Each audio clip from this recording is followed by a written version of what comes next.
Bonjour, alors aujourd'hui on continue avec les kits Macross, des kits très anciens puisqu'ils datent de 1982 a priori, et aujourd'hui on tombe sur le Destroid Tomahawk que je vous ai sans doute déjà présenté au 1/100e je crois, mais je vous ai jamais présenté le kit au 1/72 et ça m'a beaucoup étonné, donc j'ai ressorti le kit là.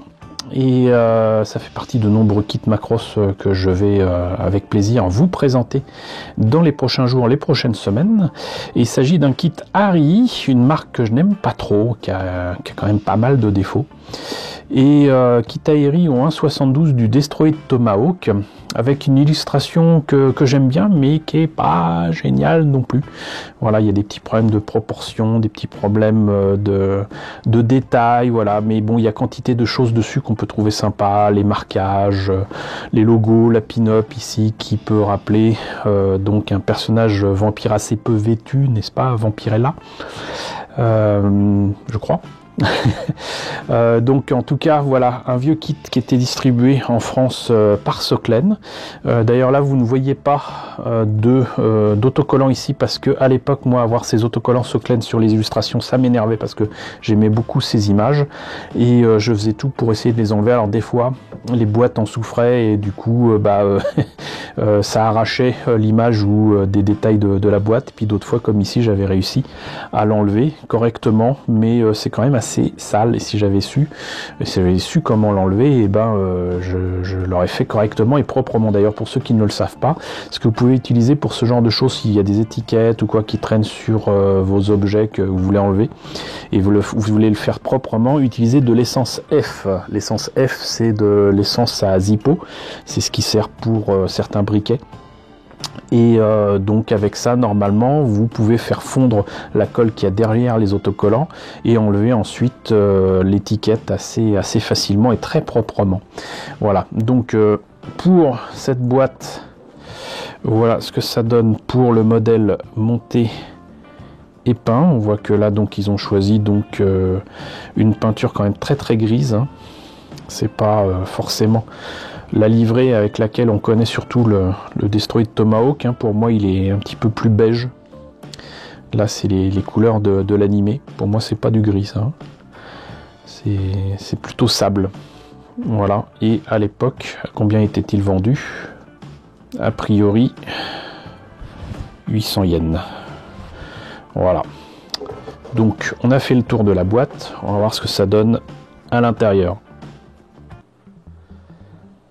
Alors, notice en couleur, avec ici donc les pièces peintes justement plutôt couleur sable. D'ailleurs ça se voit là, il y a effectivement du gris, mais surtout donc, moi je dirais couleur sable, du noir. Quelques pièces d'articulation, donc des joints en fait, qui pourraient être des polycaps. Ici donc on commence par les armes, à savoir donc les canons qu'il a sur les bras.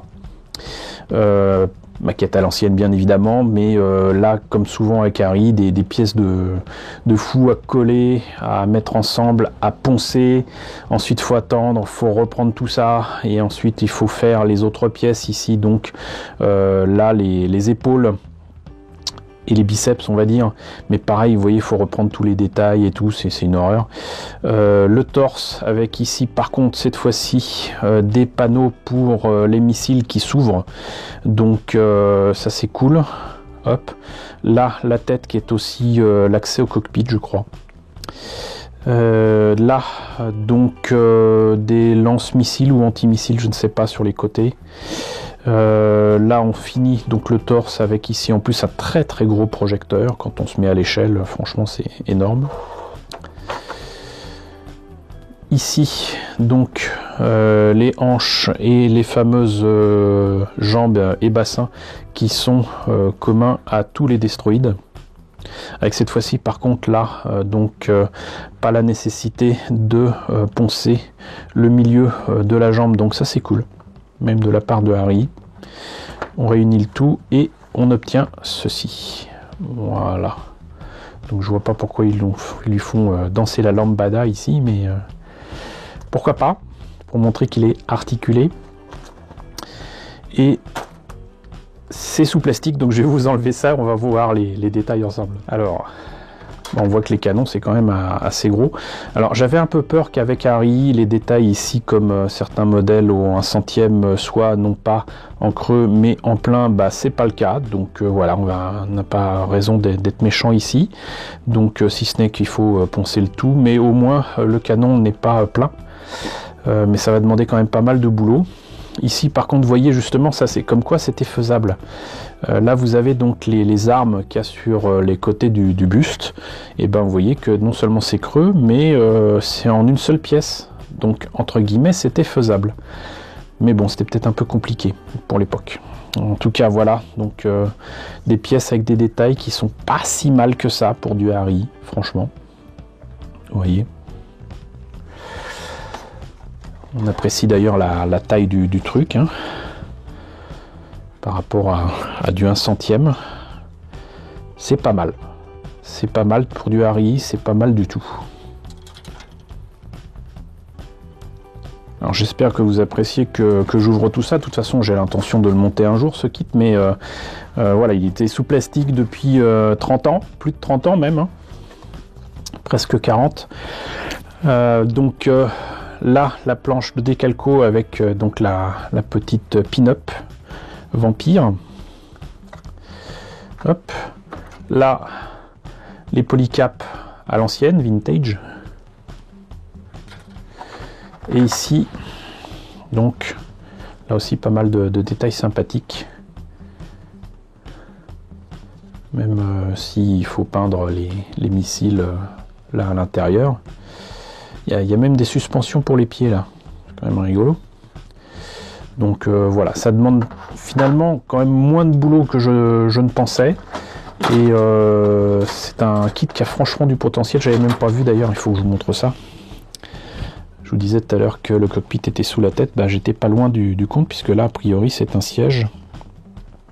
Et même peut-être des commandes, je ne sais pas.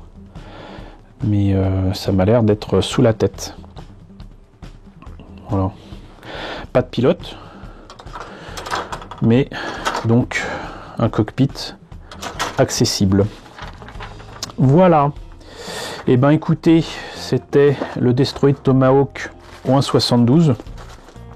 Je ne sais sincèrement plus si Bandai l'avait réédité. Si c'est le cas, je vous mets une image ici. Mais je pense qu'il n'y a que la version au 1/100 qui a été refaite. À vérifier, à vérifier. Ça existe par contre en édition récente et complètement différente de chez Wave au 1/72, ça j'en suis quasiment certain. Donc voilà, Destroid Tomahawk de 1982 ou 1/72 de Harry, un kit vintage distribué en France en 84-85 par la société Soklen. Voilà, j'espère que la présentation de ce vieux kit vous a intéressé. N'hésitez pas à me dire ce qu'il en est dans la section commentaires, n'hésitez pas à liker, n'hésitez pas à partager, n'hésitez pas à vous abonner si ce n'est pas déjà le cas. Coucou aux nombreux abonnés qui nous ont rejoints ces derniers temps, bienvenue ici. Coucou aux grands anciens qui me suivent depuis plus de 4 ans. Merci à tous de votre fidélité, merci à tous de votre soutien sur Tipeee et sur Paypal. Surtout prenez soin de vous, surtout restez chez vous. Je vous laisse avec la liste des contributeurs de la chaîne et je vous dis donc à très bientôt pour la présentation de nouveaux kits Macross.